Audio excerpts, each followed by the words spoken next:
سب دیکھ رہے ہیں کہ اس صحابی کے ہاتھ میں کوئی آگ کا انگارہ نہیں، لیکن صحابی جانتے تھے کہ جو نبی دیکھتے ہیں وہ میں نہیں دیکھ سکتا۔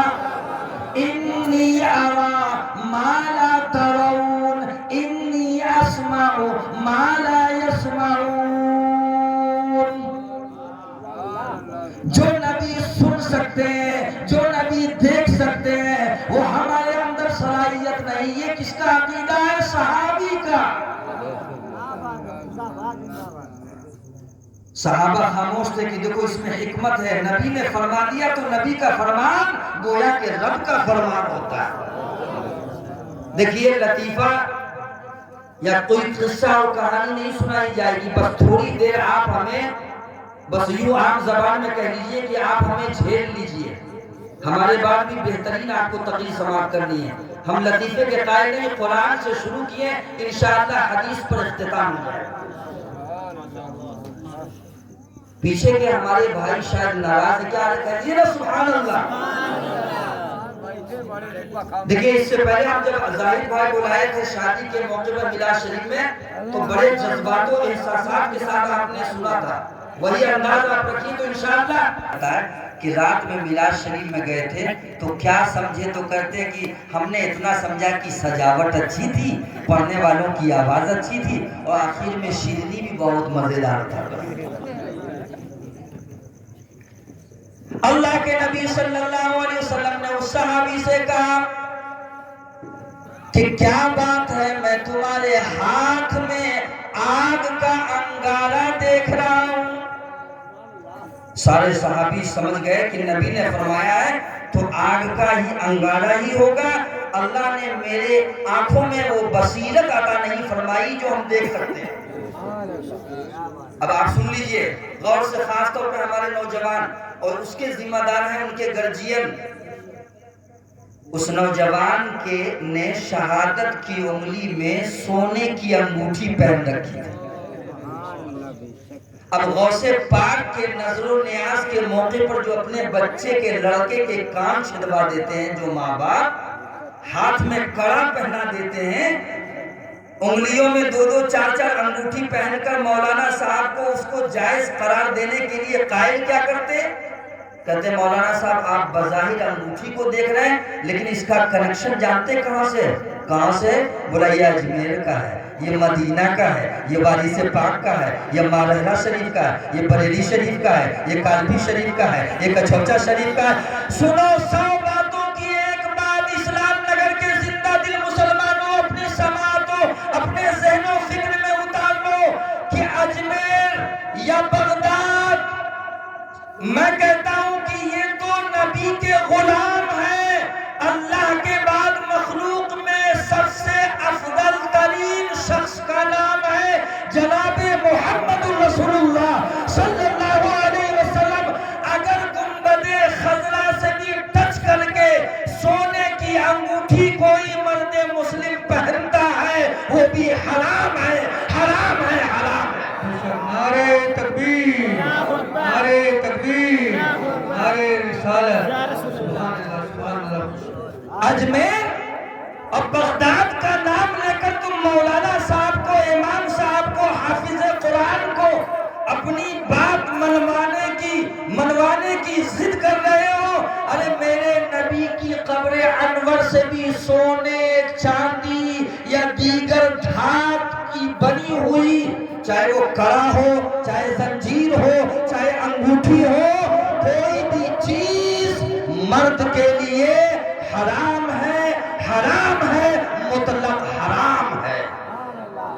اچھا یہ بتائیے کہ آپ لوگ جتنے لوگ یہاں پہ بیٹھے ہیں ایمانداری سے بتائیے کہ آج کے بعد سے چاہے شادی کا موقع ہو یا کسی بھی موقع پر ہم اپنے بچوں کو سونا، چاندی یا کسی بھی دھات کی بنی ہوئی چیز گلے میں، ناک میں، کان میں، ہاتھ میں کہیں نہیں پہنائیں گے۔ اس بات کی ضمانت ہاتھ اٹھا کر دکھا دیجئے، انشاءاللہ عمل کریں گے نا۔ اور جو حضرات بیٹھے ہیں نبی کے نام، اگر ایک چاندی کی انگوٹھی پہنے ہیں، نگ لگا ہوا ہے، اگر نگ نہیں لگا ہے تو وہ بھی انگوٹھی اتار دیں.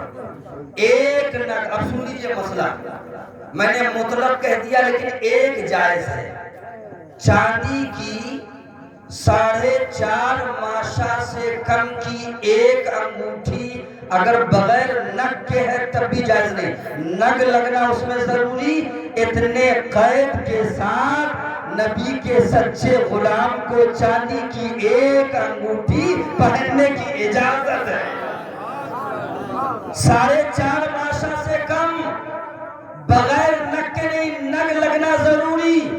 اب یہاں پر اہل اسٹیج پر جتنے ہمارے بھائی بیٹھے ہیں, ان تمام کی دعاؤں کا سہارا لیتے ہوئے ایک نقطہ آپ کے ذہن و فکر میں اتار لیتے ہیں, کیونکہ بہت سارے ہمارے بھائی کہتے ہیں کہ ہماری مسلم ماؤں کے لیے گردن سے لے کر, سر سے لے کر پیر کے ناخن تک سونا چاندی چاہے جتنا پہنے اس کے لیے جائز. اور ایک مرد وہ بھی تو نبی کا غلام ہے, نبی کا کلمہ پڑھا ہے, تو اتنے قید کے ساتھ انہیں ایک انگوٹھی کی اجازت کیوں دی گئی؟ یہ سوال پیدا ہوتا ہے. تو اگر بات جو ہم کہنے جا رہے ہیں اگر آپ کے دل میں اتر جائے تو سبحان اللہ ضرور کہیے گا. آپ کا سوال ہے کہ مرد کے لیے ایک انگوٹھی, وہ بھی اسلام کا کلمہ پڑھیں, لیکن ہماری مائیں بہنیں وہ بھی ایک ہی اسلام کا کلمہ پڑھی, وہ بھی اللہ کو ایک مانتی ہیں, تو پھر یہ بھید بھاؤ کیوں؟ تو سنو اے اللہ کے بندو, اللہ کی حکمت اور مصلحت دیکھو کہ مرد کو قید کے ساتھ 4.5 ماشا سے کم ایک انگوٹھی چاندی کی, وہ بھی نگ کے ساتھ, اس لیے اس قید کے ساتھ رکھی گئی کیونکہ مرد کے لیے دیکھتے کتنے لوگ سمجھتے ہیں, مرد کے لیے لفظ مرد ہی سب سے بڑا زیور ہے. مرد کے لیے لفظ مرد, یہ مرد جو ہے یہی سب سے بڑا زیور ہے, اس لیے اس کو کسی اور زیور کی ضرورت نہیں ہے. اب ایک حدیث ملاحظہ فرما لے جو لوگ, اچھا دیکھیے تعجب کی بات ہے کہ اسلامی لباس پہنے, لمبی ٹوپی پہنے ہوئے, اور وہ پہن کے آتے ہیں, کہتے ہیں یہ پیر صاحب ہے, بہت پہنچے ہوئے. ابھی تو جب تک سانس لیے ہو کتنا پہنچو گے, جب جہنم کی گہرائی تک پہنچو گے تب سمجھ میں آئے گا. کہتے ہیں ارے یہ پیر صاحب ان کے لیے سب جائز ہے, یہ درویش ہے. قیامت تک کتنے بھی ولی پیدا ہوں گے غوث پاک کے درجے کے برابر نہیں جا سکتے. یہ اس پر ایمان ہے کہ نہیں آپ لوگوں کا؟ کوئی بھی ولی غوث پاک کی جو عظمت ہے اس کے لیول کی برابری بھی نہیں کر سکتے. کیا غوث پاک چاہتے تو ہر انگلی میں انگوٹھی نہ پہنتے؟ تو یہ سب ایسے مکار اور دکھاوے والوں سے بچنا چاہیے. اس سے آج اسلام اور اہل سنت والجماعت کو بڑی شرمندگی کا سامنا کرنا پڑ رہا ہے. ان لوگوں سے ہوشیار رہیے, اگر وہ ایک بھی نبی کی سنت کو جان بوجھ کر چھوڑ رہا ہے تو وہ سچا نبی کا عاشق ہو ہی نہیں سکتا, اور جب عاشق نہیں ہوگا تو ولی کیسے ہو سکتا ہے کہ نہیں؟ سنو, اللہ کے نبی صلی اللہ علیہ وسلم نے اس انگوٹھی کو نکال کر پھینک دی اور چلے گئے.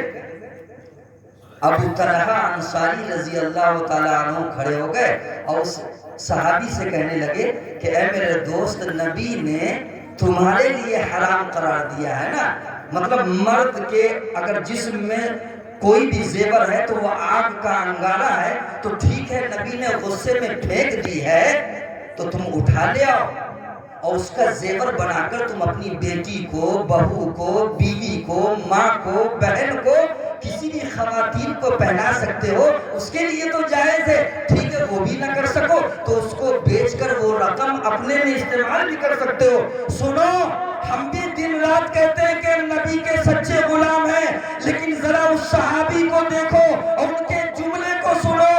اس صحابی نے کہا کہ اے ابو طلحہ انصاری رضی اللہ تعالیٰ عنہ, آپ کا کہنا ٹھیک ہے, میں اسے اٹھا سکتا ہوں, اس کو دیگر کام میں لا سکتا ہوں, لیکن سنو میرے غیرت ایمانی کو گوارا نہیں کہ جس چیز کو نبی ناپسند کر دے میں اسے اٹھا لوں.